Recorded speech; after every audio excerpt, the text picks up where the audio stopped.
So welcome, everybody. My name is Jessica Gaines. I serve as the program coordinator here at Acre, a Bahá'í Center of Learning. And my name is Robert Sapiro, and I'm the administrator here at Acre. And welcome to Conversations of the Heart, exploring race and oneness. This is a collaboration between the Bahá'í Publishing Trust and Acre, a Bahá'í Center of Learning.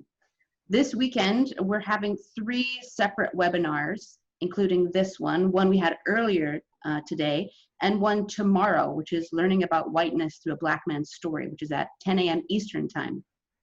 Please visit greenacre.news to register for that if you would like.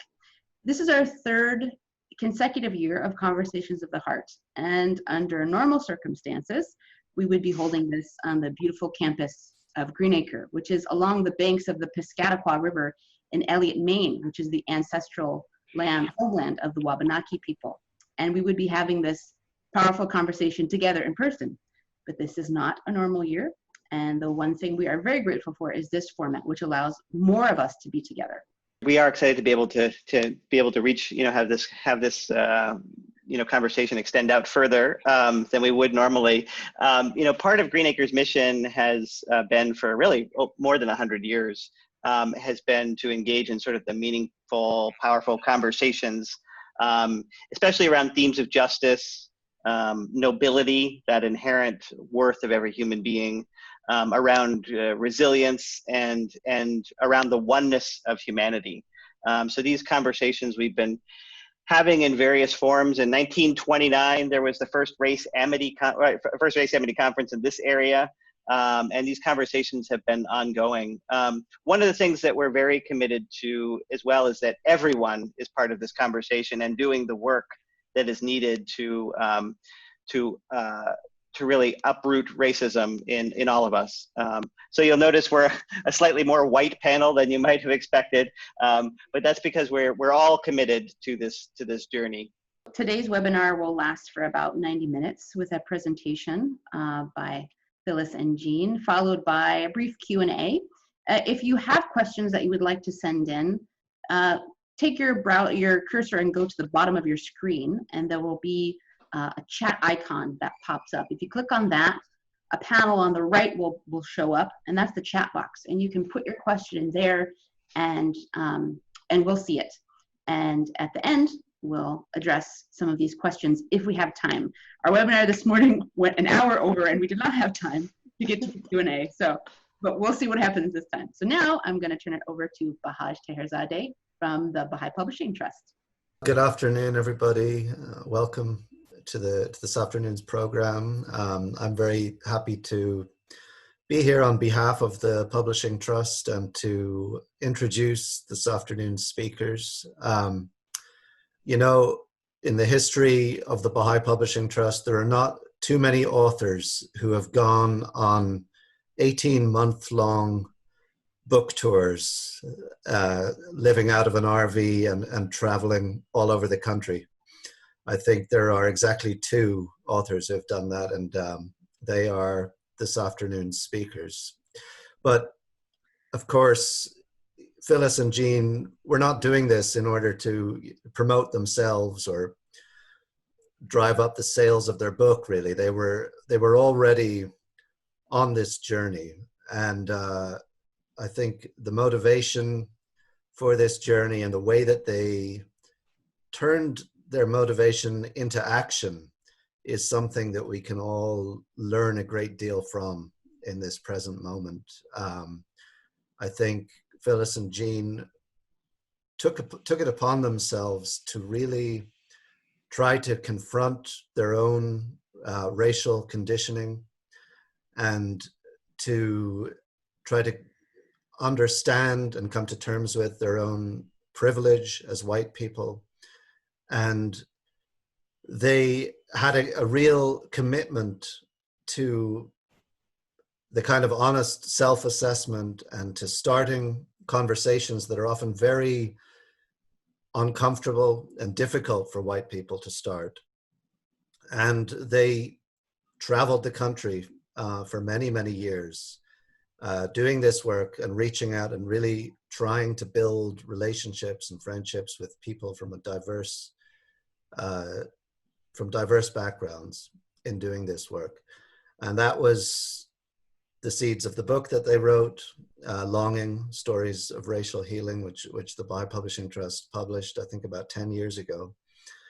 And since then, they're really still on this journey, and they've developed workshops, and I know they've been collaborating with Todd Ewing in recent years on their workshop called the Race Story Rewrite Project. I assume people will be able to be directed to resources to find out more about all of this. So I won't ramble on any further. I will ask you to join me, remain on mute, but join me in welcoming Phyllis and Gene Unterschuetz. Thanks, Bahaj. Thanks, Jessica. Thanks, Nat. Thanks, Robert. And thanks, Gene, to whom I've been married not 50 years yet, but we're coming on 50 years. The first thing people ask about living in an RV on the road for many years is, what is that like? How do you manage that, you and your spouse? And sometimes I say the reason we're going on 50 years is because we got out of the RV and sold it and moved into a big house where we have plenty of room to be far away from each other when we need to be. So don't undertake a long trip. And in fact, we were on the road for 15 years. Don't undertake a long trip on the road with your spouse unless you are really good friends and really good at navigating challenges. So I want to start out by saying that the talk I would have given if I had given this talk even just a couple weeks ago is now in the trash basket under my desk. Up until last night, it was a whole different talk. And then I listened to Joy DeGruy this morning, and now it's a whole different talk than it was at 8 o'clock this morning. So while I have pages and pages of notes here, I'm really going to talk from my heart, and I may refer to my notes. We don't have slides. We're not slide sort of folks.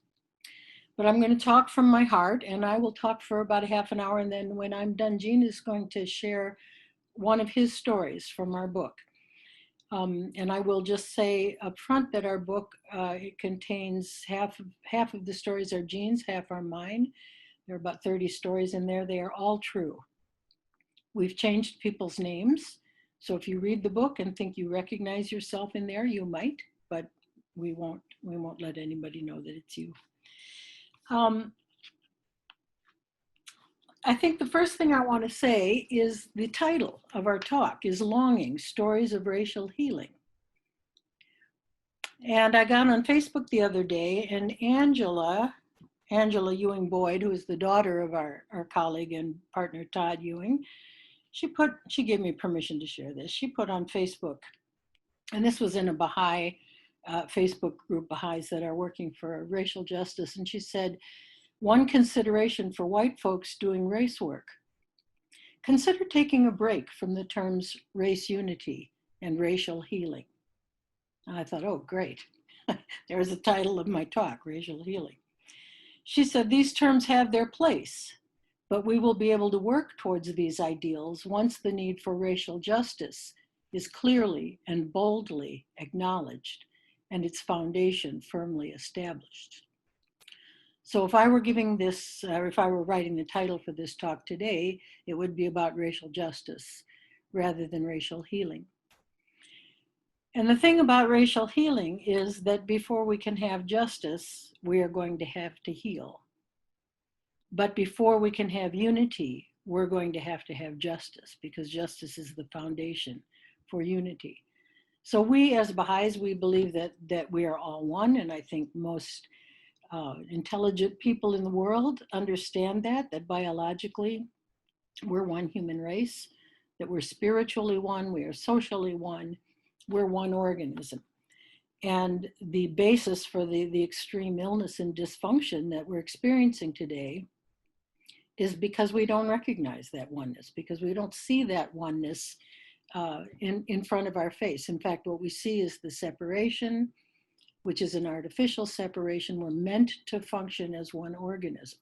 We see that our limbs and our members, our bodily systems, our organs, all various parts of the organism of humanity are suffering and are ill and are impacted by very specific diseases. And those diseases are running rampant in the body of humanity and causing us not to be able to function as one unified organism. And so the remedy for that is justice. That is where we have to start. And upon justice, we will build unity. But before we can do that work, we have to heal ourselves. I was talking to my son, Eric, the other day. I hope he's on listening. And he was saying, you know, we're not giving ourselves time to grieve. We're so, he talked about it like a fever. A fever is breaking due to what we're experiencing, the violence that we're experiencing, the virus that we're experiencing. And we want to act, we want to do something. And a lot of people are frustrated because they don't know what to do. They have things that they think will help, and they're afraid that those things will not be sustainable and that those things will not fix the problem. And so a lot of people are feeling chaotic and frustrated and trying to analyze what we're supposed to do. And he was saying, we need to give ourselves some time to grieve and to heal and to pay attention to what we're feeling and what's going on inside of us. So I'm thinking about healing and what does it look like? What is the illness and what does it look like? And I just want to say right here, you know, a lot of people would say, oh boy, it's rough following Joy DeGruy. You know, you don't want to be the speaker in the conference that gets up after Joy, right? But I'm so glad that we got to follow Joy, because I was taking notes like crazy. And although I've heard her say many of these things many, many times, it always moves me to tears and moves me to rage and reminds me of why I'm doing this work. And in fact, you may be able to see back there, she was talking about being at the Peace and Justice Memorial of Brian Stephen and the memorial to lynching.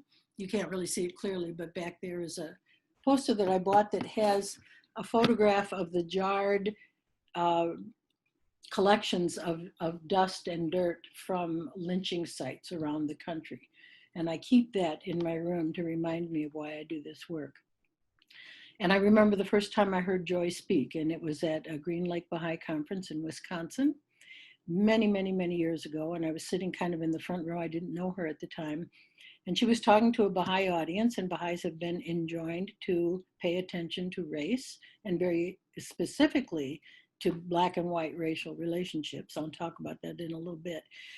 And she was talking about how we're so afraid to talk about it. One of the reasons we're afraid to talk about it is that we feel like because we believe in unity and because we believe in oneness, we believe in Baha'u'llah, who is the founder of the Baha'i faith, who said we are all one.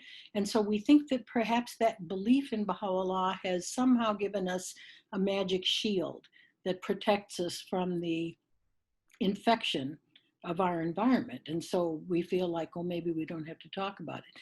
And I remember Joy standing up there saying, for a Baha'i to be afraid to talk about race is like a butcher being afraid of a knife. And I never forgot that. And it was one of the, really foundational moments for me in choosing to devote my life to this work. The problem of speaking from the heart is that you get off your notes. So I'm going to try to have a little bit of sequential things going on here. Okay, so if we talk about healing, we want to first realize what it is we're healing from. So Joy talked about the fact that she was looking at post-traumatic slave syndrome. Her work is specifically with Black folks and with those slow healing wounds that Black folks have received and are continuing to receive. And she's working with that trauma. So we're white, my husband and I are white.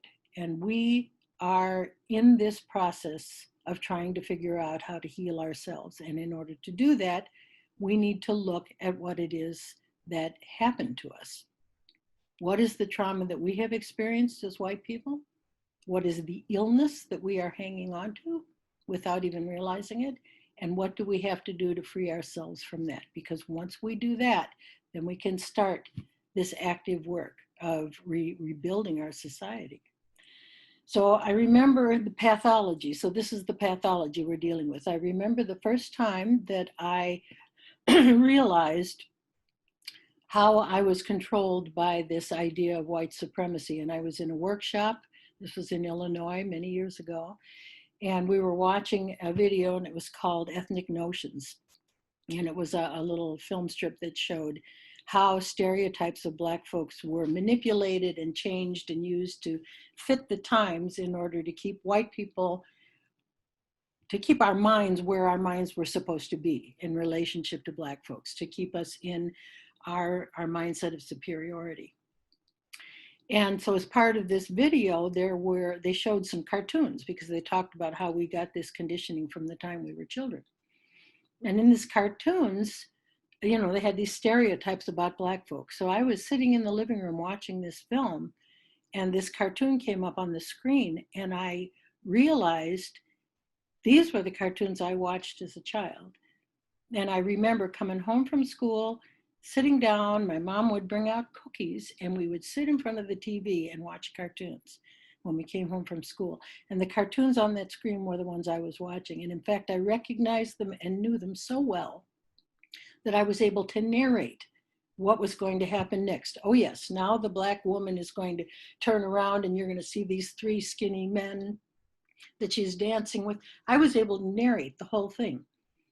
And the rage that came over me at that moment when I realized I have had a mind control chip implanted in my brain from the time I was a child. And that mind control chip is telling me how to regard Black people. It's telling me to fear them. It's telling me to feel superior to them. And it's functioning in my brain unconsciously. And it's impacting the way I relate to people. And that's infuriating. We should be enraged by this because we think of ourselves as free. We think we have freedom of choice. We think we have freedom of speech. We think, you know, I can choose to behave however I want. And we really believe that's true. And all the while that we believe that, our thoughts, our feelings, our actions are being dictated to us by this white supremacy mind control chip that has been planted in our brains. People, that is spiritual abuse. And it's unconscious for the most part.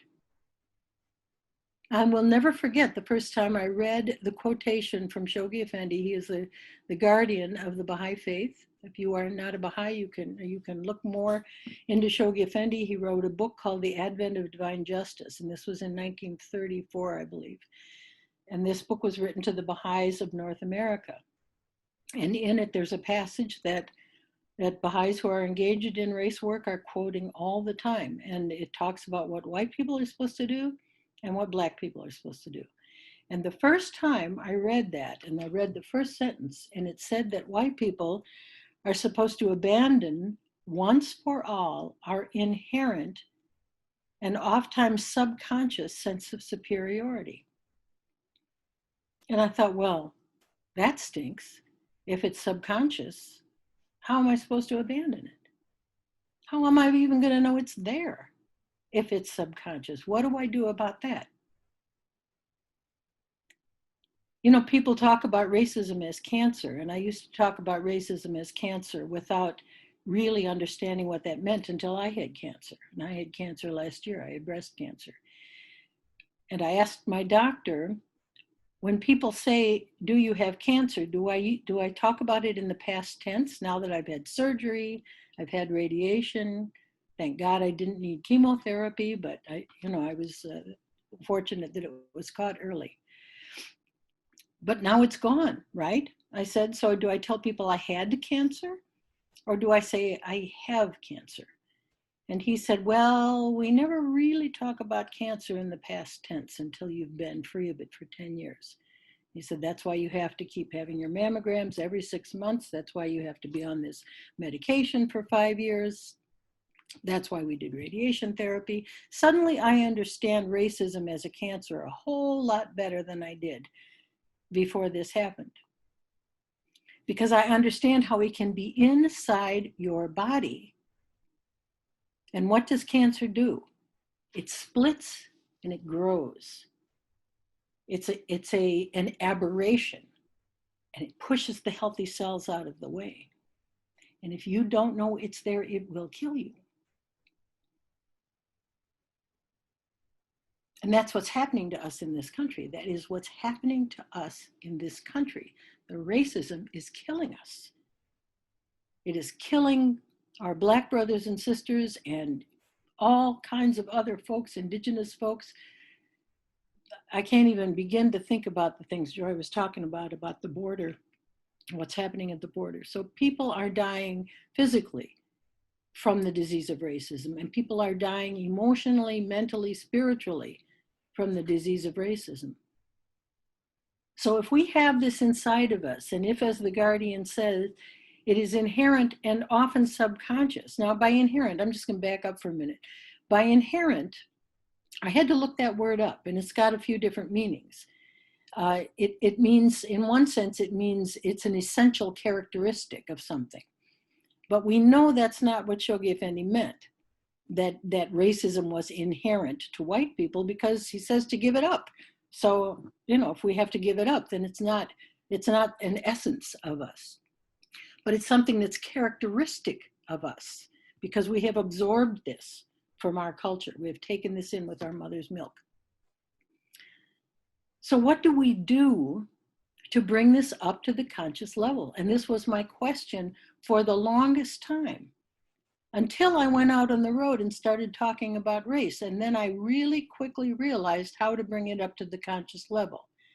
And the way to do that is to get with Black folks and start talking about race. And I guarantee you, it will come up to the conscious level really quickly. And Black people and other people of color are the diagnosticians. They're the scanners. They see the cancer when we don't.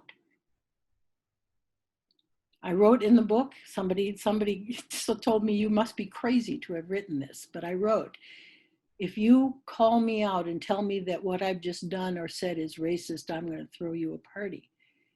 Because my healing, my recovery, my freeing myself from my racist conditioning is dependent on me knowing that it's there. And if I start thinking that I've fixed it all, because whatever, I traveled for 15 years, I wrote a book, my best friend is Black, all these things. If I think that makes me free of something that you have to watch for constantly, that you have to be continually self-analyzing to see if it's still there. And if I start thinking I'm free, then I'm in as much trouble as I'm in if I don't go get my mammogram and my cancer comes back.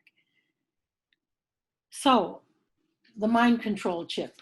One time we were doing somebody's going to have to help me with the time, because like Joy, I will talk for hours now. And I have I got to leave Gene time to read his story. Okay. See, I've got 8 pages of notes here. We probably won't need a half an hour for Q&A. Yeah. 2 things I'm going to talk about the conditioning, the racist conditioning. Ha!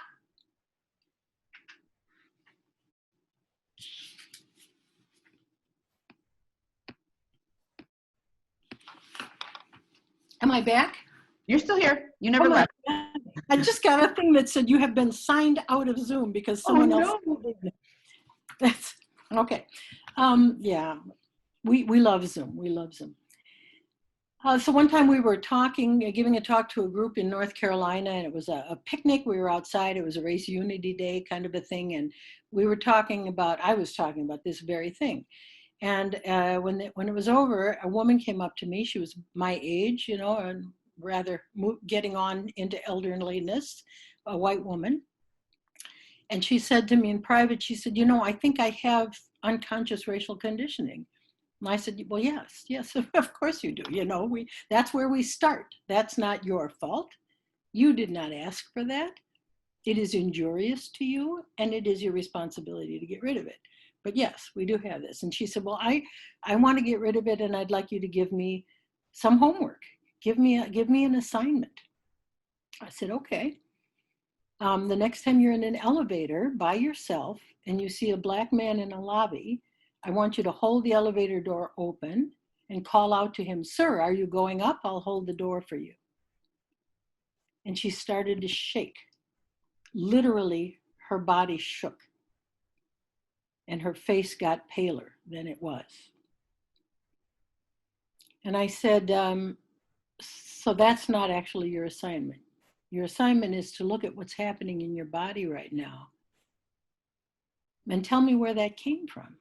I said, have you ever been attacked by a black man in an elevator? She said, no. I said, do you know anybody? Have you ever heard of any woman being attacked by a black man in an elevator? And she said, no. And I said, then where did this come from? Because this is big fear, very big fear. Where did this come from?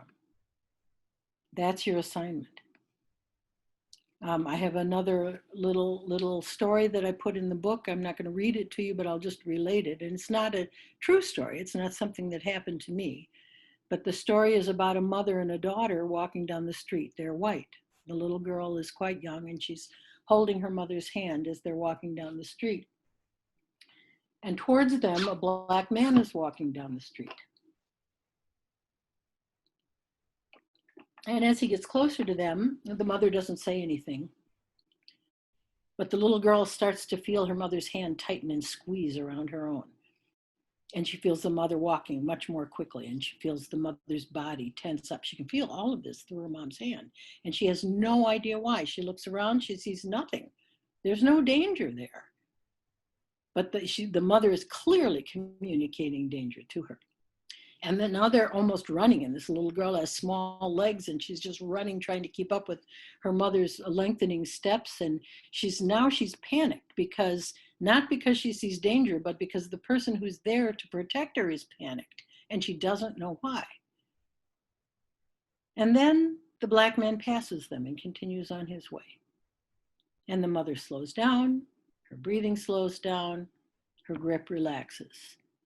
And the little girl looks around and sees the only visual clue that was there, the presence of a black man. And the mother's conditioning, the mother's mind control chip, was passed along to this child through her hand. All of the mother's conditioning in a concentrated dose passed into that little girl's body. And so when people say to me, oh, the children aren't prejudiced, children don't see color, children love everybody. The studies show that by the time they're old enough to talk and to reason, white children have already absorbed all of these not all of them, but they've absorbed stereotypes about Black people. And if you want to be heartbroken and know what is happening to our children, look up Anderson Cooper on CNN's 360 many years ago. He did a piece about this and about how these little white children were looking at pictures of children, and when the interviewer said, show me the mean child, they were pointing to the brown child or the Black child. Show me the ugly child, they were pointing to the Black child. Well, why is that child ugly? Oh, because she's Black. And as the mother of this little girl was watching this interview happening, there was like a two-way mirror, and the mother was sitting on the other side watching her white daughter say these things, and she was crying. And she was being interviewed by another reporter. And she said, why is my daughter saying that? We're not racist. We're not prejudiced. Why does my daughter say those things? And the reporter said, well, do you talk to your daughter about race? And the mother said, well, no. And you see, when we don't talk to our children about race, we are leaving them unprotected, vulnerable to the same toxins that infected us. And the only way we can protect them is with knowledge. And I will say that my daughter, who's a therapist and just to give her a plug, is starting a business coaching white parents to raise race-conscious children. She was on a webinar the other night with the woman that wrote a book on raising race-conscious white children, and there were 9,000 people on that webinar, and they had to turn people away. So that is the good news. I am well into Jean's time, and so here's what I'm going to do. We've talked about what we're sick with. You see, that was supposed to be the 5-minute part of this talk here. How can I heal?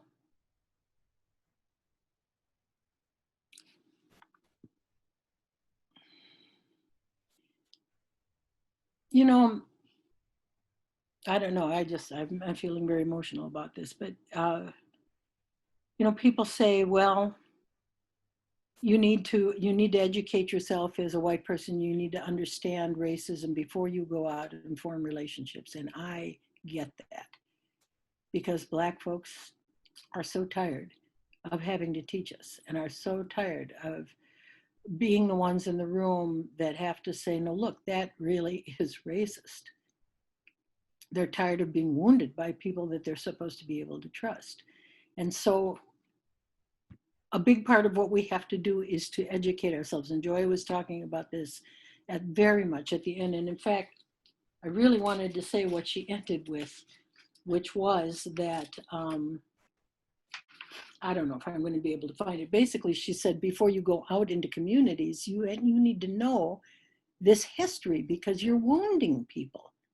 You are these slow healing wounds that are trying to heal over. You're ripping them open again with your ignorance. So yes, we have to read first. We have to read Joy's book, read Ta-Nehisi Coates, read Kendi, Stamped from the Beginning, read White Fragility. Understand what this all is, because that is one of the very first things you do. But I will have to say that those who say you have to do this before you form relationships with Black folks, that I don't think that is, I don't know. I don't think that's the whole answer. Because for us, it was the relationships that brought us to the point not only where we really understood what was going on, and we really understood our role in what was going on, but it was also because of those relationships that we had the courage to continue. My Baha'i teachings are a big part of what helped me continue. My Baha'i teachings of the inevitability of unity, of the reality of oneness, those are the things that give me hope. But it is the faces of these Black folks, Black men and women and children, that we have connected with over the years. Those faces are in my mind all the time. I can close my eyes and see. I don't even have to close my eyes. I see them now. And it's these relationships where we have cried together and struggled together, where they have said to me, Phyllis, for God's sakes, do you not hear yourself? It's those relationships that motivate me to keep going. When it feels hard, and if it feels hard for me, and I get tired, if it feels hard for me, what does it feel like for them? Right? So I'm going to let Jean talk. I've said 1/10 of the things I wanted to say here, but this is what needed to be expressed, I think, right at this moment. And Jean's going to share a story, and then maybe during the question and answers, we can touch on a few more of these things. I'm glad you went first, Phyllis. I'm going to mute myself now, so. Okay. All right. So we basically prepared ourselves individually for this talk. And it's interesting how we both are focused on the same thing, you know. So I just have a couple of comments, and I'm going to read a story that has basically 3 parts: a prologue, the story, and a commentary, and I'll share those with you. My best method of communicating is through art, and so in the stories I get to create pictures. I'm a visual artist, but I also have this ability to, I guess, to create pictures with words anyhow. As Phyllis said, we feel the need to reframe the discussion about racism to look at everything that has to do with racial disparity, not just in terms of unity, healing, and allyship, although that's absolutely part of it. But our conversation should also be about accurately perceiving injustice, okay, perceiving injustice, feeling the need to respond to injustice in our hearts, and engaging in actions that employ all the human capacities we can muster, like compassion, honesty, trustworthiness, truthfulness, courage, humility, and many more. The work remains basically the same. We still need to heal. We still need to be allies as white folks. But reframing these actions as expressions of justice draws us together, creates deeper bonds between souls, and releases power for change. Justice requires us to engage not as spectators, but as participants in a process that aims at the transformation of individuals, institutions, and communities. So this story I'm going to read is not designed to entertain folks. Its purpose is to illustrate the necessity of connecting cross-racially. And it's a kind of a peek into the subconscious of one white man, me, who's dealing with decades of racial conditioning. It's not a, we will never know, if we don't connect cross-racially, we will never know who we are. Not just as a people, but even as individuals. We will not know unless we connect with the with the whole body of humanity. So it's a story about me, a white American man wrestling with racial conditioning. Even though I had extensive training in race unity as a race unity facilitator and had plenty of head knowledge, what I needed was heart knowledge. And that only comes through relationships. So this story takes place at an early point in my journey about understanding racial justice. It was 1998, so it's just really only within the first year that we started traveling.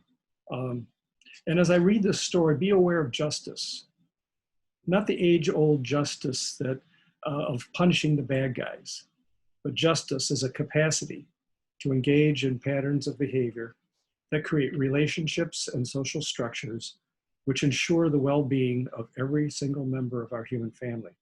It's a story about how we perceive each other, how we respond to what we see or don't see, and how we express that response either in behavior of approach or avoidance. The story is called Looking for William. It starts with the prologue. Did you feel that? I asked Phyllis. I scanned the road and surrounding area for evidence that would explain the sudden wave of energy that passed through my body. Yeah, she said. What was that? I don't know. We had just left North Carolina, and as we crossed into South Carolina, I shuddered, as if we had just driven through a force field. The feeling was deep, molecular. I glanced at Phyllis. You really felt that? It wasn't just my imagination? She nodded. Silently, we rolled along a narrow strip of asphalt that cut through an immense swamp. The surface beneath us provided tenuous security, for a moment's neglect to the task of steering could easily cause the van to veer to the right, slip off the thin dirt shoulder, and slide down an embankment into a quagmire that seemed hungry, waiting for a mishap. What forms of life had nature brought into being that found in that primordial bog a nurturing environment? The swamp seemed indeed to be a living communal entity that survived by breaking down higher, more sophisticated forms of life into simpler, primitive elements, all the easier to assimilate. The sun, filtered through moss-laden branches, produced a yellowish light that brightened slimy patches of green, punctured by decayed tree trunks poking through, vestiges of defeated life forms. Moss hanging from trees, tobacco fields, rickety shacks. Whatever I knew about the South, I had gleaned from movies and conversations with folks up north. Although I didn't remember anything specific from history classes, my brain was nevertheless sorting through pictures, words, and phrases. Swamps, snakes, nooses, disappearing, lynching. We had entered a different reality, and I was both fascinated and wary. What would happen to us? Could we handle the situations we would encounter? We had definitely left the familiar behind. I had thought North Carolina was the South, and geographically it was. But in South Carolina, I felt the South and its history. Families split by slavery, sons and fathers sold, Reconstruction foiled, Jim Crow, separate but equal, civil rights. The atmosphere was charged with a strange energy. The spirits of folks who had lived that history seemed to hover over the surface of the swamp we were passing, and I wasn't sure if they were friendly or vindictive. In the warm embrace of the descendants of those souls, I would find my answer. We were at the beginning of a 10-year journey that took us not only into the Deep South, but also into other regions of the country where we learned about the effects of racism from people we met along the way. The real odyssey for me took place internally, in my mind and heart, as I found myself drawn into situations that required me to think and respond in new ways. In the mire of my psyche, I discovered a tangle of notions, impressions, and conclusions about African Americans that had impacted my ability to pull myself to a moral high ground. In the South, grasping the meaning of race depended on feeling and intuition, capacities of the heart. Could I trust my heart to recognize the truth? And would I allow that truth to guide my decisions and actions? Could I trust African Americans and initiate interactions with them? Would I be trustworthy? If I relied on my heart as a built-in compass, might I slip into a morass of my own racial conditioning? Or might I, while immersing myself in a strange and mysterious social context, discover unimagined inherent capacities that would enable me to gradually progress toward my true potential as a spiritual being? The drama of this story arises from the uncertainty of navigating an uncharted reality and trying to get my bearings with logic and cultural norms that proved impractical.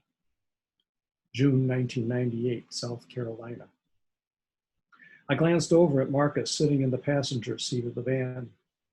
I was driving and our wives, Gina and Phyllis, were in the back seat. We were looking for Simon. Phyllis and I had met Simon a couple of weeks earlier at a workshop. When he found out that I was an artist, he told me about the small-scale battleships he had constructed out of found objects, and he invited me to drop by sometime and see his work. Marcus and Gina had driven out to the town where we had parked our trailer, and I suggested we visit Simon and check out his battleships. They'd known Simon for a while, but were unaware he had this creative outlet, so my idea was well received. Simon had no phone, none of us knew his address, and we weren't even sure he would be home. We were just excited about hanging out together, and it really didn't matter what we did. Gina knew that he lived in the next town over and was convinced that she also knew what street his house was on. So now we were cruising around the town where Simon lived, up one street, down the other, with Gina confidently maintaining that as soon as she saw that fence that's right across from his place, we'd find him. What do you think? I asked Marcus. I had met Marcus only a few weeks earlier, and I was still somewhat incredulous that he seemed to enjoy my company. But then I hadn't been the same person since we crossed the border into South Carolina. I was having a lot of those out-of-body experiences, during which I stood on the sidelines, watching myself do things I'd never done before, wondering, who is this strange guy in my body? Maybe Marcus was relating to that guy. It was all a bit unsettling because I didn't seem to have much control over this imposter who looked like me, but who was far more impulsive and daring and who took me into situations I would normally run away from. Marcus grew up in Harlem, and when I thought about what his childhood must have been like, the images that surfaced were those of an urban war zone with people running for cover, screaming for help over gunfire. Where did that imagery come from? When I thought about my childhood, I saw cows grazing contentedly in the neighbor's pasture and heard the gurgling creek that separated their property from ours. It was hard to imagine that Marcus and I had grown up in the same country. I'm sure that for most of my life, I regarded Marcus and other Black men as people from a different world, possessing little regard for human life.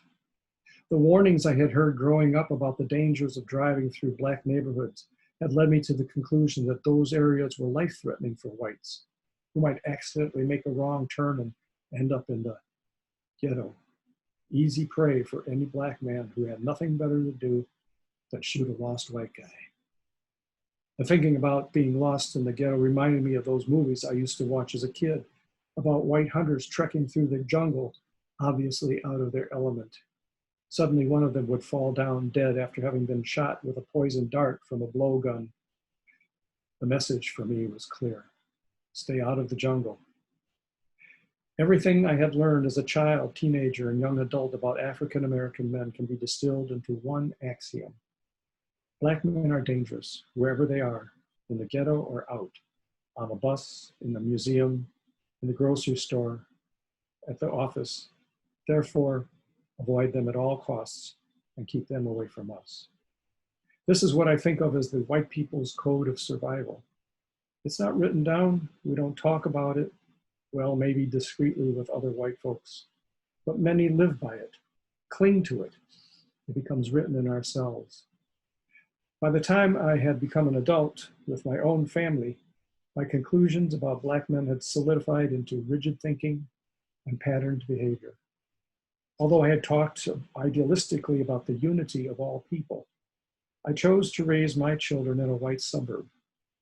My association with Black men was limited to brief, safe encounters where whites were in the majority.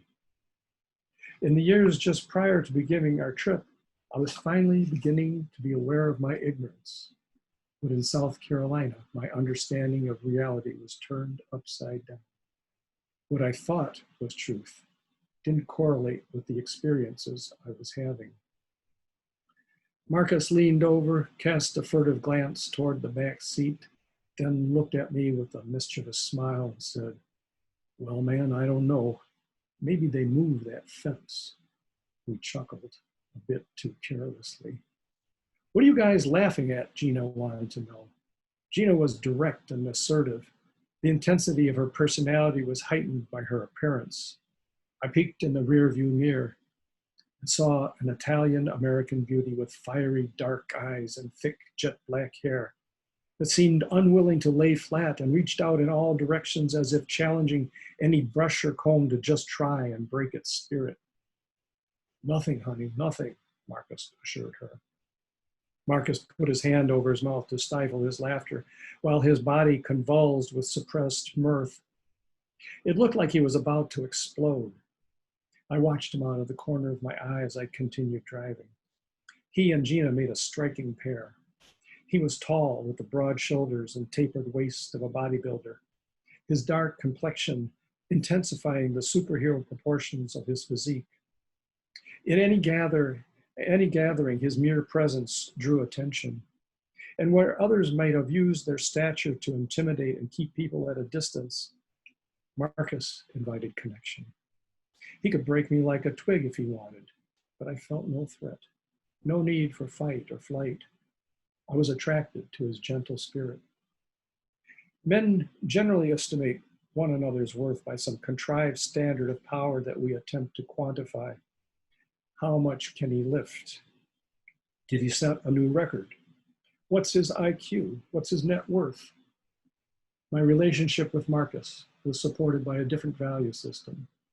I appreciated his humanity, and there was no way I could measure that and assign a number to it. What I saw in his face was compassion and acceptance. He liked me. And although at first I didn't feel deserving, I believed that what he saw in me was real, because I trusted his capacity to know character. Through his eyes, I became aware of some virtue in myself that I had neither identified nor embraced. We finally gave up the search for Simon's home and decided to visit Miss Eva. She was another new friend we had met at the workshop. She lived in the same town as Simon. We were sure she would know how to find his place. After a few attempts to locate Miss Eva's house, it was clear that we wouldn't have a clue where she lived either. I think we're going to have to visit Simon another time, I concluded. Look, there's a gas station, Marcus said. Let's ask those fellows if they know where Miss Eva lives. It was around 5:00 p.m., the end of a workday, for a group of 6 African-American men who were relaxing by a vending machine that sat just outside the gas station garage. I pulled in and parked away from the pumps near the street. As soon as the van came to a stop, Marcus said, "I'll go over and ask the guys about Miss Eva," and hopped out. He looked happy to be leaving the confines of the van and joining the men over by the garage. I was a bit apprehensive about interacting with the group, so I stayed in the van with Phyllis and Gina. The men watched Marcus approach. When he reached the little area where they stood in the shade in front of the garage, they greeted him warmly, and every one of them shook his hand.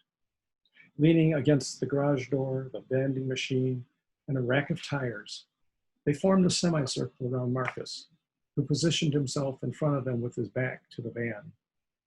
I studied the scene.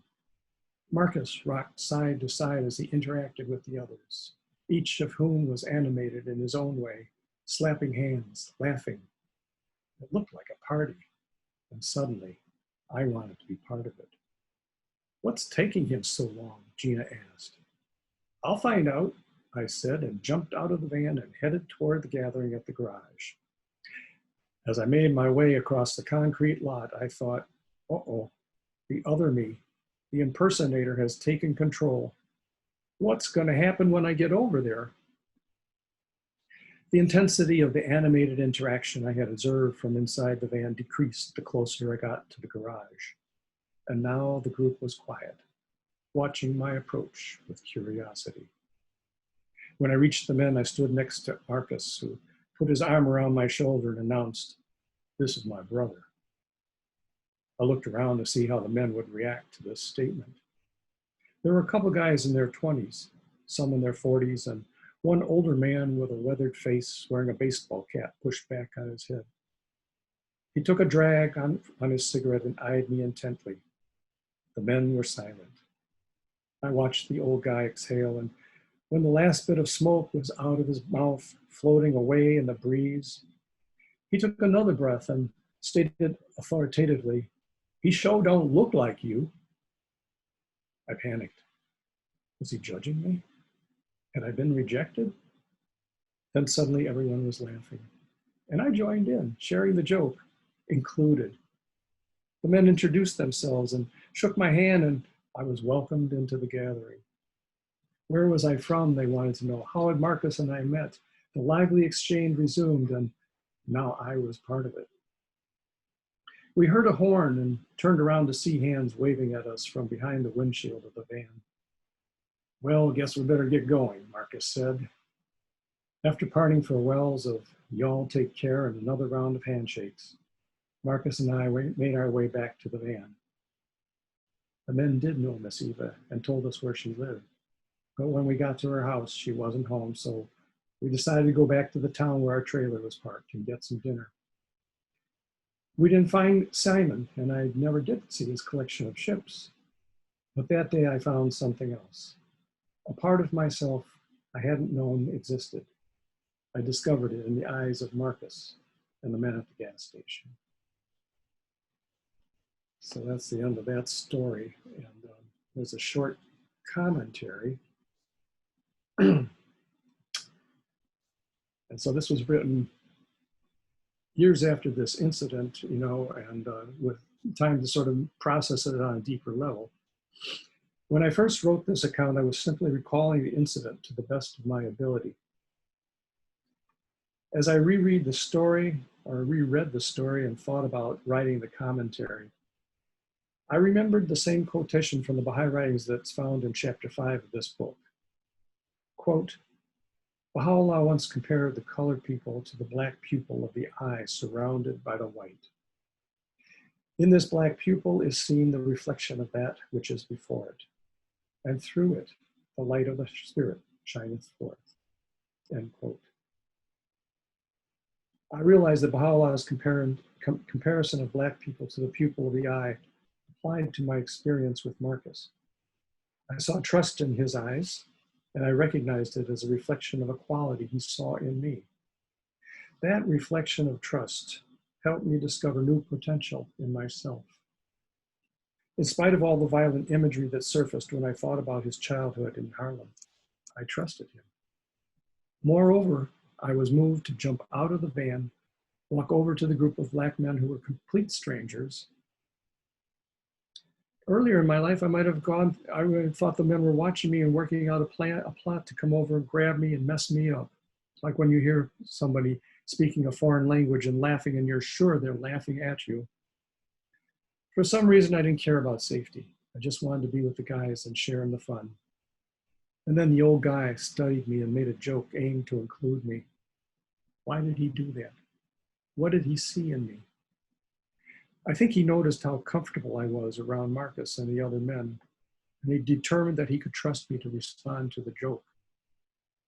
The work continues as I am able to recognize and take advantage of opportunities to develop trustworthiness and other spiritual qualities that strengthen relationships. And I want to just say a few words and turn the rest of this time over to Phyllis. One thing that we want to be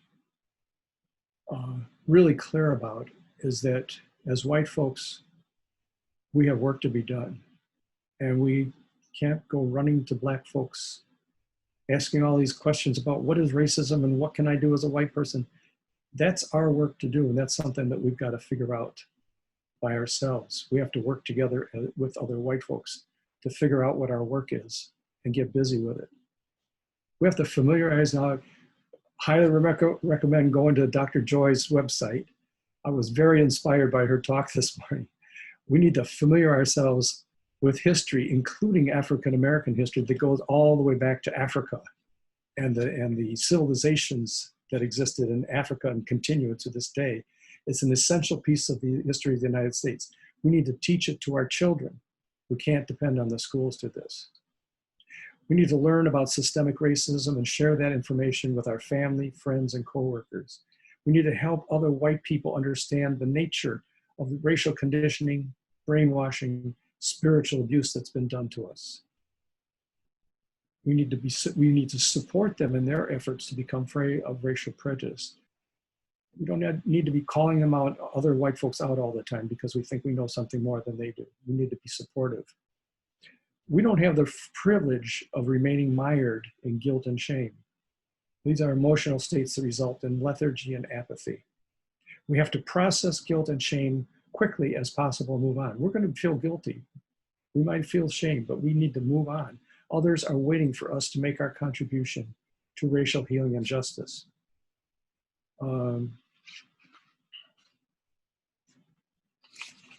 Just a couple of things here first, and I'm going to let you continue.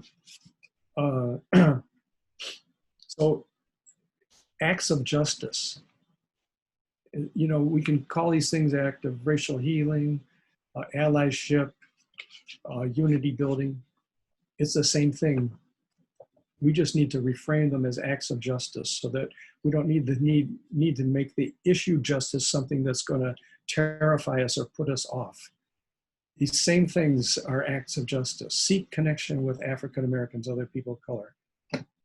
Like Phyllis said in her segment, her first segment, the only way to find out about this unconscious racism that is buried in us is to seek connection with with African Americans, and it'll rise to the surface.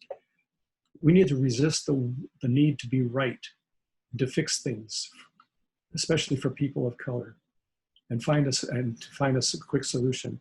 We need to resist the idea that we've got to help Black folks solve their problems. We have our own work.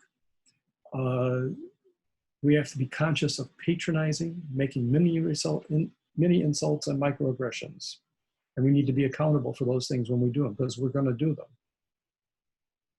We need to prioritize the relationship and be willing to do repair work if something slips out and is causing the relationship to be damaged.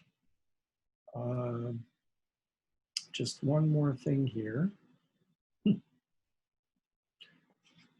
I think the thing I want to really emphasize, and then I think I'm finished.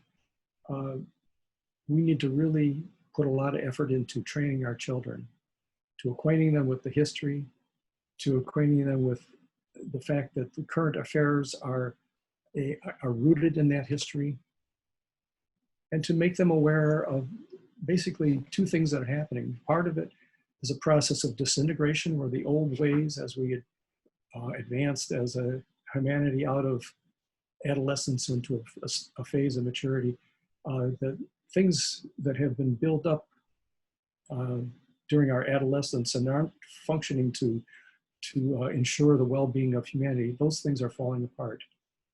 But if you look at the back pages, so to speak, there are things happening at the grassroots that are part of another process, a process of integration, of building up. We see it a lot, not only in the protests, but in just the conversations people are having and the different relationships that folks are forming, specifically cross-racially. We have to make our children aware of that stuff and engage them in the process as opposed to trying to protect them from this grim truth of what's happening to us now. We have work to do. They have like a different stage of the work to, but the work we need to do is to help them get some clarity and encourage them and be their cheerleaders. And their children are going to have different work to do than they do. And so it goes. This is not a quick fix. We're going to be working on eliminating racial prejudice and systemic racism for a long time. We're all involved in that. I think that's all I'm going to say right now, Phyllis. I'm looking forward to what you have to say. We do talk to each other occasionally. Does it sound similar? I wanted to, I know we're probably at the end of our talking time. Oh, Darlene. Ah. Hi, Darlene. I wonder if I could share this list. And then I do want to open it up for questions. I could talk for another, 5 or 6 hours here. The 100th monkey, but I'm going to share this list instead, I think. Let's see if I've got this up. Yeah.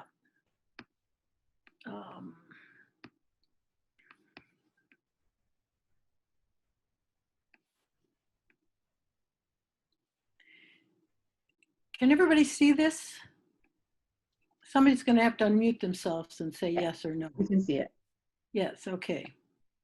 So I put this list together because this was a while back, and I was thinking about the sacrifices that people of color are continuing to make, not because they choose to in many situations. And so I was thinking, what if we chose to make some sacrifices, we as white people? What could we sacrifice that somehow gave us skin in the game?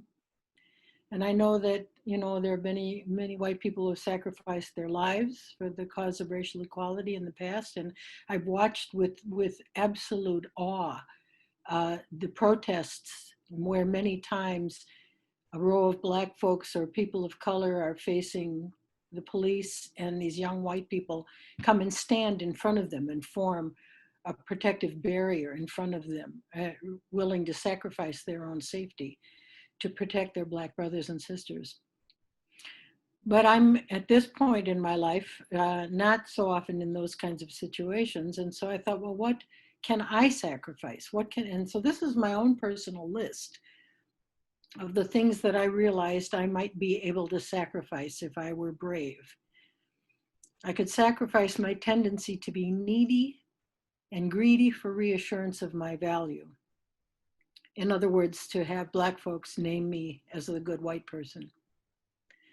I could sacrifice my need to be taken care of by Black folks, to be coddled, stroked, continually validated. That's the slippery slope of being a white ally. I know there's value to the word ally, and it's a slippery slope, because as you start to get engaged and you start to think you're cool, that moment marks the beginning of your fall. My need to be right, my attachment to my interpretation of what really happened. I can sacrifice my clinging to my personal understanding of what is just or unjust about a racial situation. I could sacrifice this urge, and I tell you, this urge rises up all the time, to tell Black people how tired I am and how hard it is doing this race work. I could sacrifice my urge to say things that would get me recognized by Black folks for being a good ally. I could sacrifice my need to keep rehashing a racial incident in order to get my brain around what happened, or get people to feel sorry for me, or get people to rally around me. I could sacrifice my tendency to become defensive, to make excuses and distance myself from the issue of race. I could sacrifice my tendency to get fragile, to let my feelings get hurt, and to take offense. I could sacrifice my habit of centering my voice in the room, and that's a big one for me. I'm a speaker, I'm a talker, and that's a very common behavior for me, to start to watch everything begin to turn around my voice. I could sacrifice my desire to instruct people of color on how to express their pain in a way that doesn't trigger me or make me feel uncomfortable. These things go way beyond simply being free of our racial brainwashing. They are outcomes of expressing our higher selves. Which spiritual capacities and qualities do we need to call on in order to be able to make these sacrifices? And how would that specific capacity look and feel and play itself out in a situation where one of these lower self urges raises its head? And the thing is that we're not doing this to help Black folks, although that could be an outcome. It cannot be our motivation, though, because that thought triggers our subconscious sense of superiority. We get self-righteous about how wonderful we are, that we are humble and brave enough to make these hard sacrifices. Our motivation must be to cleanse our own souls, to free our own minds, to make right our own relationships, and to give more value to our lives through service. So I offer that as my contribution. And I just want to close, I do want to give you time for questions, and I just want to close by saying something that I did actually write, and I do want to read. Joy talked about the world is laboring, but we don't yet know what we're giving birth to. What if it's true that unity and justice are inevitable, and that prejudice is a distortion of our true nature? What would that mean? How would that impact the story we're telling ourselves about what's happening around us right this moment, and what's possible for us as a human family? What if this moment in history, this very moment, is in fact a turning point? What if the outrage over the racial injustice, the economic injustice, the systemic injustice, what if the outrage is so widespread and so persistent that it brings us to a tipping point in our history? And then, what if you become a courageous defender of justice? What if you begin to actively participate in this dismantling of racist systems? And what if by rising up, you become the one that moves us closer to the tipping point? What would that look like?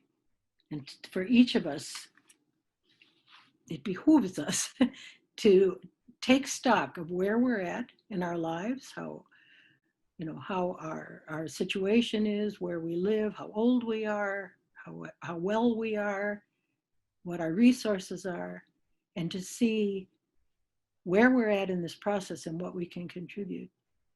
Because if this is the beginning of something new, and in reality every moment is the beginning of something new, but this may be the beginning of something really hugely new that's happening here. Where are you going to show up in this process? How are you going to show up? How are you going to be remembered? How will your children and grandchildren talk about what you did during this time? So I call on all of us. You know, I'm particularly, you know that I'm talking to my white brothers and sisters, but I call on all of us to raise up to our best, most courageous, noble selves, and, you know, to tap into these capacities, the capacities of humility and of bravery and the ability to sit with discomfort. The ability to hold simultaneously two things that appear to be contradictory. These are the capacities that we need to rise up and to be the people of the hour. So I call on all of us to do that. Thank you, Phyllis. You know, a lot of people are asking if there's a place where they can get access to the list that you shared, things that you can sacrifice.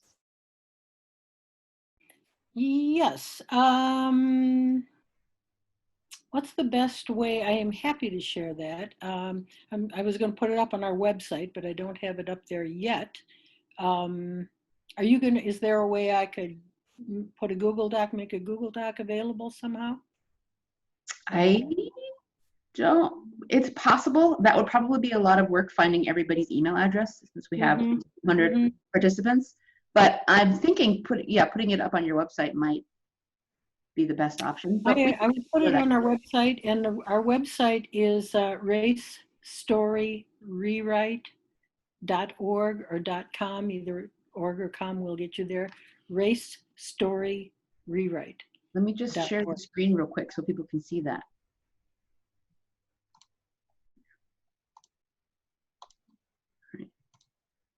Oops. Can everybody, are you seeing? Yeah, okay, great. So there you can see their website. And if you go to racestoryrewrite.com/longing, you'll see the page about our book, Longing Stories of Racial Healing. And there is a YouTube video. It's called The Promise, A Lesson in White Privilege, if you look that up on YouTube. And I saw somebody put in the chat to give credit to what is it called? I forget now. Race Bridges, right? It's way, way back here. Yes, let's see. I can't find it, but anyhow, the lady who Race Bridges Studios. There it is.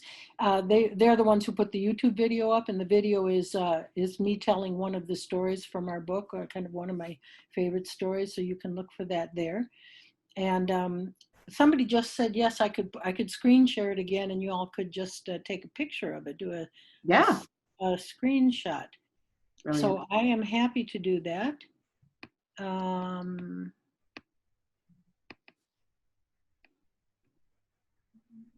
Let's see. I don't know if I can get the whole thing in here. I'd have to make it smaller. How do I make the whole thing smaller here? Control A. Control A? On a Mac? You could also do under view, you might be able to do full screen with that as well. That might. I think I'm at full screen here. Oh, I see. I hear what you're saying. View, where did view go?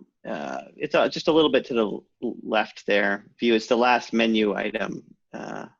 On my, I hear what you're saying on my. Yeah, so under view, you were almost there just with the top menu, maybe that. Yeah, the bar is in front of it, so I'm trying. Oh, got it. There you go. And then there might be maybe web layout. I don't know. We can try that. Or I can just zoom, make it small. Yeah. Aha. Of course, Gene just got kicked off of Zoom. Yeah, I saw that. The other thing is, if you have it as a document, you could, if you were willing, you could also you could upload it to the chat as well. That's another possibility. Mm-hmm. Yeah, I don't have it in Google Docs at the moment. Okay. I just have it as a, but I will put it on our, I promise I will do that this weekend. I will put it on our website. And I'll just put it as a Google Doc so that you can get a link to it and go see it and download it. I'm happy to do that. Somebody had a question saying, they were saying, I'm curious, a lot of us probably live in all white neighborhoods. How are we really supposed to start making friends with folks who aren't white, mainly with Black folks? That was his question. Yeah, that, I don't know. That is, the whole thing of going off in search of Black people to befriend is slightly inauthentic. And not only that, I don't know. Many of my Black friends that I've gotten on the phone with lately have just said, look, I just can't, I don't want to talk to you right now. I am not in a place. I'm not in a place to talk to anybody white, or some of them, let's talk about something else, our grandkids. People are really, really grieving and traumatized by what has happened in the past few days, the past few months, the past few years, the past few centuries. And so this, I don't know, I don't want to evade the question, but this thing of reaching out is a difficult thing. You really have, this is one of those places where you're wanting to hold simultaneously two things that appear to be mutually exclusive. You will have Black folks tell you, get out of my face for now. I love you, but I can't right now. And then you'll have others say, come, let's sit down, let's talk about this. You're open, you want to hear, let me talk to you. So I'm kind of conflating the question there. What do you do if you live in an all white area? Move, start visiting other places. It doesn't have to be Black people. You could start by visiting whoever is the people of color in your community. But not by visiting, I mean serve, be of service. Find a way to be of service to the communities in your town, in your city. Find an organization. My daughter's calling me. Find an organization that is working to be of service to some of the populations. Maybe you have an immigrant population, a Native American, a Latinx population. Find an organization that's being of service and work with them. The main thing though, this is so interesting. Somebody just posted that, what I was just going to say. The main thing you need to do is work with other white people. Mm-hmm.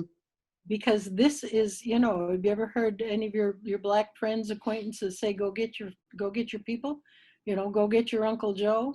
We have got neighbors, we have got relatives, we have got friends who are thinking the same way some of the people we have seen in the news lately are thinking. And we don't know it because we don't talk about race. Mm-hmm. And so our job as white people who are striving to be conscious and aware and to free ourselves, our job is to work with other white people to help them get to that place too, and to together to unpack. Joy was talking about how trauma is registered in your DNA, that you can actually see in the DNA an indicator of trauma. They used to take white children to lynchings, little children, and have them watch a lynching. Why did they do that? You ask yourself. But if you think about it, you know why. You know what the purpose of that was. What did that do to those children? And what kind of trauma has been passed along? What would we see if we looked at the DNA of white people? And so we work together with each other to heal ourselves and to educate ourselves. So reach out to your white neighbors. Start a book. And I love you too, Aaliyah. Get our book. Get Debbie Irving's book. Debbie Irving has a great book, Waking Up White. I believe she has a study guide, and I will take this opportunity to say that Gene and I are putting together a study guide for Longing Stories of Racial Healing. So that will be available through Bahá'í Publishing and through our website shortly. So Waking Up White is good. I mean, really, White Fragility, that's the go-to book. Get your neighbors together, your family together, and sit down and do a book study on white fragility. I guarantee you, you will not be the same once you've done that. And then move from that to Ibram Kendi, Stamped from the Beginning. And then move from that to Joy's book, to Michelle Alexander's book about the new Jim Crow. I would also suggest, You have to talk a little louder. I would also suggest, I don't know if this has been mentioned already, but there are plenty of groups online now, that are meeting, Zoom meetings like this, so I belong to a group here called Meaningful Conversations. Can you? We can hear you. You're good. Okay. I belong to a group called Meaningful Conversations. And so there are groups like that. What we do is we get together and we talk about applying spiritual principle to community building. So the people that show up here are, because of where we live, they're probably split down the middle. Some, like 50% Black, 50% white, and we don't deliberately talk about racism or institutionalized racism, but it comes up, as we're talking about applying spiritual principle to some of the challenges in life. That's something that's going to come up. And we're talking about it, Blacks and whites together, and we're learning from one another. So that's I would say look for something like that in your community or online somewhere, that might not even, we had a guy call in from Belgium one Saturday and joined us for 2 hours discussion. It was wonderful. That's one of the bounties of the coronavirus, is that we're doing everything on Zoom and other platforms. And so if you live in an all-white community and you want to have some of these conversations and interactions with a more diverse group of people, find something online. I'm trying not to look at the chats because people I love, names are popping up there and I'm getting distracted. So there's someone, I'm trying to find it, and the woman shared that she's recently started, I'm just gonna have to remember, there's something now. She's recently started meeting with a group of her white friends. She's a white woman. And she said, do you have any suggestions? Where do we start? And I think you've talked about things to read. But she's like, do you have other approaches besides reading books? And yeah. I have been blown away at the number of resources on the internet. It is just phenomenal. If you put in a number, like you just say 67, write the number 67 into Google search, and eventually you'll see 67 things white people can do to dismantle systemic racism. There are so many things out there. I don't mean to be harsh, but there is no excuse for not being able to figure out what to do, because there is so many organizations. And for one thing, if you can find a Surge chapter, SURJ, Standing Up for Racial Justice. And Surge is an organization of white people that is led by Black folks, and I think also by other people of color. I think primarily it's Black women that are the kind of counselors to this group of Surge. And so they are very engaged in political action. They're engaged in community building action, and that's a great, and they've got lists of resources. So Surge is a great place to go. Yeah, I don't know. I think this is something, we're trying to build our website up. We haven't put a lot of time into it, but one of the things we want to have on there is a list of resources, but there's new things coming out so fast you can't even keep up with it, And people in the comments are putting a lot of resources, and I'm trying to copy it and send it to everybody, but it won't let me copy it. You can save the chat at the same place where you go to save a recording. You can save the chat, and that way you'll have it. And I don't know how you'll get it to people, but at least you'll have everything. Yeah, there's a lot of good stuff in here. People are talking about centerforhealingracism.org. There's just so much. Pizza and social justice. It meets 3 times. Oh, that's what they do. That's what Nancy and. Yeah. Let's see here. Huh. The White Woman's Workshop, a laboratory for the awakening of racial justice. This is something Aaliyah and I are looking at. People are asking for other recommendations. Do you have anything? You mean just for connecting? For what work to do. Oh, well, yeah, we're going to put some stuff up on go to our website. We'll have, we each have lists of stuff. And then there are lists of other people that provided, and we'll link to those as well. Yeah. But, you know, it's really important to connect. I mean, you know, when we traveled in the trailer, we met everybody in this country. We were in all the continental states with one exception, I think. I don't remember which one that was, but we got off the beaten path.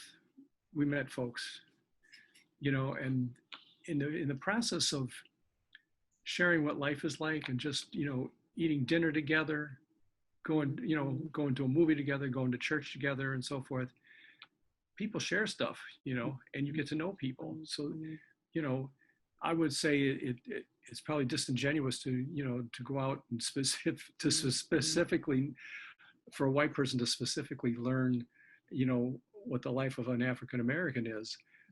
The motivation should be forming a bond of friendship and discovering what can come out of that, because we share stuff that is, you know, it's different. It's different than what we share with white folks. Sometimes when I get dramatic, I say black men saved my life, and that's because of my experience in South Carolina. Because as my story was recounting, Marcus and other African American men trusted to tell me stuff, and I wasn't like asking them or anything. They just shared this stuff, and an important thing for us as white folks to realize that, especially now, this isn't, you know, black folks are very generous, but it's not just an act of generosity that they're helping us try to learn about a social issue. This is a survival tactic. You know, the more white people that are aware of what's really going on and how you know, how dangerous systemic racism is, you know, and the more white people that are motivated to dismantle it, you know, like Joy was talking about dismantling the system. I've heard other activists talk about reconstruction, you know, and I'm getting off the track here, but even Michelle Alexander in an interview was saying that, you know, legal action, protests and everything is very effective, and it, you know, we shouldn't give that up, but it's not enough. She's calling for a moral, spiritual revolution, you know, so that's a whole different piece of the work that we can all be involved in. And so we got to keep that in mind when we're making these connections with people, that we're involved in a moral revolution. You know, how do we engage cross-racially as moral warriors, you know? I wanted to pop in there the Obama Foundation, which is out of on the south side of Chicago, is where they've set up the headquarters of his foundation up there, and he's got a great page of actions to take, you know, ways to engage. So I've changed the chat so that everybody should now be able to see chat. So if you have resources, go ahead and put them in the chat box. Previously, only Gene and Phyllis and Robert and myself could see it, but now everybody. Have you found out how to save it? I can't save it because I didn't start the meeting. Do not know how to do that. I'll try to figure it out. Harold, I think it says. Yeah, it just says close. It's only the people that start the meeting can do it, but somewhere in the chat box it'll say save chat. So much. Yeah, I'll try. And you know, this sounds like a cop out in a way, but pray, like pray for opportunities. There are so many souls on the other side who will support you in this. If your intention is pure, like pray for those opportunities. Pray for that education. And then I do want to answer one of the questions that I saw flash by here before it moved on, and that was, who is Todd Ewing and what is the work you're doing with him? If he's listening to this now, he's like, oh, Phyllis, please be quiet, you know.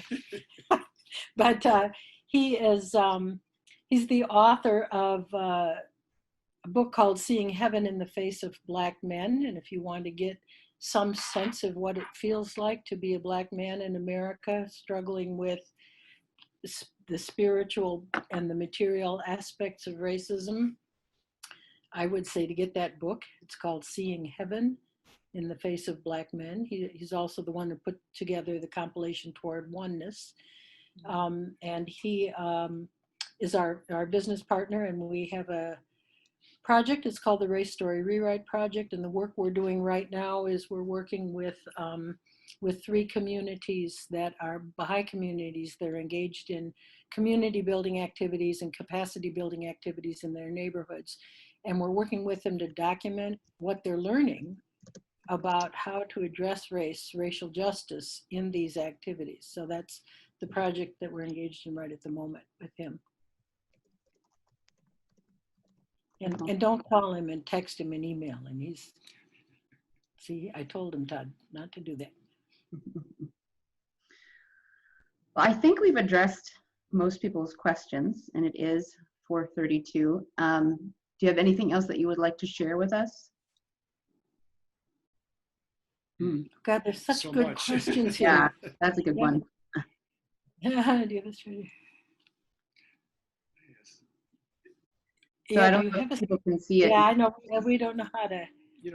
We can I really want to save all of this. I know. I don't didn't. can select it all. Yeah, I've gotten Just some of it, double but it click. Yeah, didn't give me. I've selected it and tried to copy it and paste it, and it won't. Yeah, All right. it's about saving it. Save chat. I know it's there because I do it on mine. It may be because this is a webinar, I wonder. Oh yeah, okay. Yeah. She says, where did it go? Do you have a strategy for bringing white folks to the opportunity to empathize without, where's it going? Without holding themselves different or separate? Strategy. I'm not quite sure exactly what that means.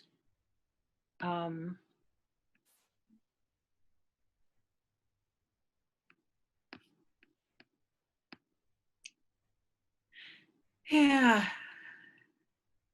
I don't know. That's deep. I think, empathy is a human trait. And I think that if had we not been so conditioned, so brainwashed around race, that our empathy would be the natural thing that would arise, And so maybe the answer to that is to work on freeing ourselves from that brainwashing so that the empathy is free to arise. And because that's our nature, we're created noble. All of these spiritual capacities that we're talking about are inherent within us, inherent in the way, not in the same way a sense of superiority is inherent, but they're inherent as part of our essence, And so to practice these capacities, like to practice sitting with discomfort. Joy talked about that. I wrote it down. She said, this is going to be incredibly uncomfortable, and we're not going to come and help you when you feel pain. And so to be able to sit with that, and my daughter as a therapist is talking about this all the time, when we feel this, when we feel embarrassment, when we feel shame, when we feel grief, when we feel rage, to develop and exercise the capacity to sit with that without trying to fix it, without trying to numb it, without trying to distract yourself from it. And just let it be and accept it as part of your human experience. Give yourself time to process it without judging it, And that's a really difficult thing. But the more we can learn how to do that, I think the more we're not hijacked by our emotions. We're not hijacked by our fear and these, I don't know how many of you have ever seen clips from the original racist movie. What's it called? The silent movie, To Build a Nation. And it's a silent movie. It's before they even had talking movies, and they have a white actor in blackface who's the dangerous black man, and he's chasing a white woman. There's no talking. Is just this horrific music, and he's chasing this white woman, and he's going to get her, and she jumps off a cliff. She would rather die, than let him catch her. This is what my grandparents were raised on, that movie, you know. Somebody said Birth of a Nation. Birth of a Nation. Birth of a Nation, yeah. Thank you, Nat. You know, that's we got to get that junk out of our brains, you know. And so I think that the exercise of sitting with that stuff, and learning not to let it trigger fear, that's what we call our project, the Race Story Rewrite Project, because we're telling ourselves a story about race. I'm just talking as a white person to fellow white people. We have a story going on in our head about race. It's the little voice in our head that's telling us, you know, to be afraid. And I saw somebody said something in the chat about being alone in an elevator with a man, and as a woman I would be afraid from anybody. And I don't ever want to minimize the impact of sexual violence and gender-based violence on women. I don't ever want to minimize that.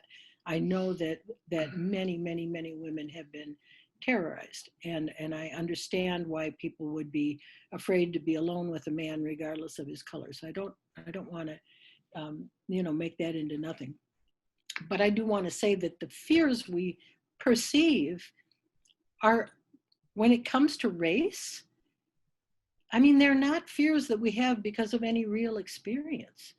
You know, if Black people are afraid of white people, they have reason to be afraid of white people. They have reason to be afraid of white men in power. They have reason to be afraid of diminutive white women that seem to have no power, but who have the power to pick up their phone and call the police. They have reason to be afraid because every day of their lives, this is happening to them. When we're afraid of Black people, it's based on some fantasy. It's some story we think we've heard somewhere, right? It's not any actual experience that we had, or that our mother had, or that our grandmother or anybody had, right? You know, all of this, Joy talked a lot about this in her, sorry, Joy, if you're listening, I don't mean to be like, constantly stealing from your talk, but she talked about this, that, there's this fear among white people that if Black folks get power, they're going to do to us what we've done to them. And nowhere has anybody ever seen any evidence of that happening, ever, And so for us to understand that the stories we're telling ourselves, which are based on our programming, not based on reality, those stories are the things that trigger the emotions, the fear. And those emotions are the things that make us decide how to behave. So if we can work on deconstructing those stories, rewriting those stories based on truth, and we'll only know the truth if we have real relationships, right? And we'll only know the truth if we study real history. And then we tell ourselves stories based on the truth. Then we have a much better chance of letting our inherent empathy, kindness, love, compassion, humility, forgiveness, patience, all of these things have a chance to be the determining factor in our behavior. It's 4:39, I'm going to stop talking. Could I just add one thing? I just want to underscore the necessity for educating our children and our grandchildren. Yes. They have to be prepared. People let their kids watch violent movies, and you say, why are you letting them do that? Well, it's out there. We have to toughen them up, we have to toughen our kids up spiritually. They have to know how to work with spiritual principles. Mm-hmm. They have to become morally competent. Those kids down in Florida, what was the name of the school?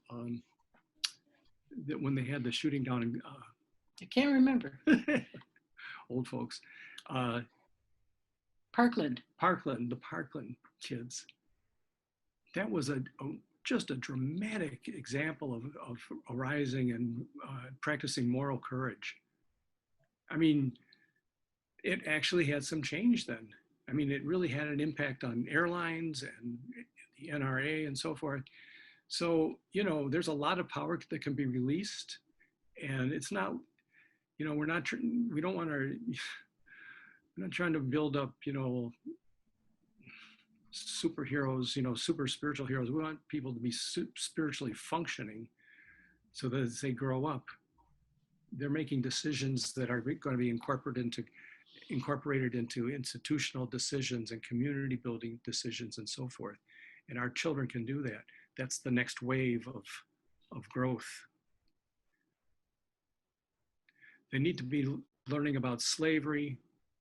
They need to be learning about this stuff at a preschool age, which might shock some people, but I've seen it. I've seen it just demonstrated. I'm a believer. And we will, because Black folks have to teach their kids about that stuff at that age as well, so it's something so our little white kids and our little Black kids are going to grow up working together because they know they know what they're dealing with, number one, and we should provide a vision for them so that they have something that they're working towards together. Someone listed here in the chat, they said embracerace.org has wonderful resources and webinars based on presentations about discussions with and about children on race. also that's the webinar that 9,000 people were at that might have, yeah, that's through Embrace Race. She will, I don't know if it's okay to recommend her website because it's not up yet, our daughter, but it's called Brave Little Steps. And so when that website is live, you'll be able to go there and get more information on raising race-conscious children from the time they're very tiny, in an appropriate, age-appropriate way. I am so glad to hear about that resource. I have a 3-year-old, and this is on my mind. Yes. Yep. Thank you. All right, I'm trying to copy and paste all this stuff here.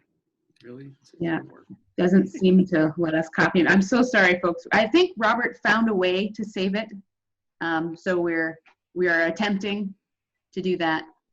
Yeah, hopefully we've done that. I can't guarantee it at this point, but if we are able to capture it, we can send it back out to everyone as part of the follow-up email that comes naturally. So if that's possible, we will do that.